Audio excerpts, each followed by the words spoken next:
Assalamualaikum ñeen waa Touba salaamaaleykum waa diaspora maa ngi nuyu ñëpp di siyaare ñëpp am ci ay affaire yu ma bëgg a wax yu ma metti yoo xam ne dama ko dund fii ci Touba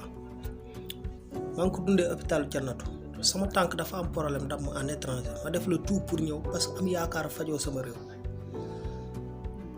mais bi ma ñëwee ñu yóbbu ma hôpital Jannatu pour ma dem ñu war ma traité non li ma fa gis te inacceptable musuma fa gis lu doyee waar comme ni waa hôpital Jannatu di dundee ak malade yi ak ñu fay ñëw wallahi lazim urgence biñ ma njëkk entré fa laa gisee yu ma gën a yéem ci àddina la yaakaaroon naa ne hôpital du ko dund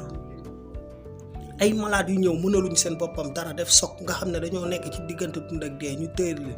ki la indi di sa frère wala di sa mag wala di sa leneen dañ lay téye ci bunt bi yow doo dugg malade bi rek la ñuy dugal mais malade nekk si diggante dund ak dee nekk si problème yow ñu tëral la ne yow sa ki la fi indi du dugg léegi dañuy fale que ñëw tëral la jël say relève wax la li ñuy def ba pare génn taxaw ne ana ko ànd ak diw nga ne maa ngi ni ñu ne la am demal jënd ticket bi demal jëndi garab yi duñ la nangoo dugg nga bàyyi nga gis sa malade ba xam ci ban état la toll ak nan la kii ak luñ ko war a defal yow nga assisté ko ñu dem def man sama tànk bi ñi ko doon jëkk a traité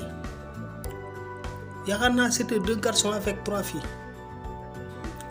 dama yéemu sax amul luñ ma traité wul mag bu toll ne yow damm indi woo ko mën na leen lii dalewuma fii fa ma dalee dama débrouillé ba ñëw fii te li ngeen di wax ne amul importance li am importance mooy sama tànk bi nan ngeen di fexe ba faj ko moo gën ngeen nekk fii di wax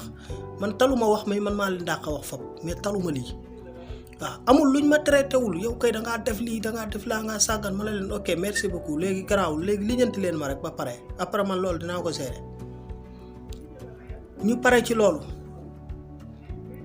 bindal ma rajo ma war a dem ka war a rajo bi génn dem yoonam ne xaw ma daan ndékki ji xaw ma fa lañ toog ba 9h et quelque di ko xaar